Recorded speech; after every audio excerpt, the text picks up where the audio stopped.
ni Salvador Philip. Nakaka-score ng dalawang abogado, no? Talagang katuwiran ng mga bumoto sa kanila.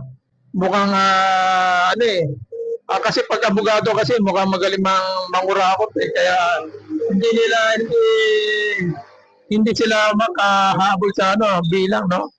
Nasa baba sila, pinakadulo eh, 23. Ayan. Si Venerable, sayang, hindi nakapasok. 16 eh.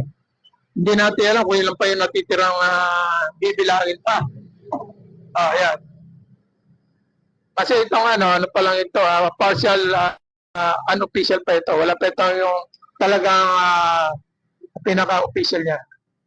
Abang yung final, partial official na, yung final na. So, okay, pinaka-final na po, no? So, pero sa stable na yung dalawa ron, Bongo, sa lima nangungunang kandidato, stable na yung lima ron. O kaya yung 10, stable na sila. Dahil kahit tanong numero ka ron, basta pasok ka na. Hindi ka tulad yung pan-13. Ito, nagagawa ito 13 hanggang 15. Na, sana makahabol ito si Venerables, makapasok. Ito si Panderista, back to normal ito ngayon.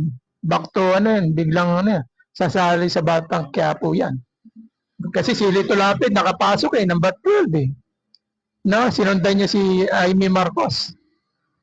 Si Batang Quiapo. Pero mo, ganyan katatalino yung mga botante, binoto nila yan, walang alam sa batas. Dinaig sila ni Lito Lapid.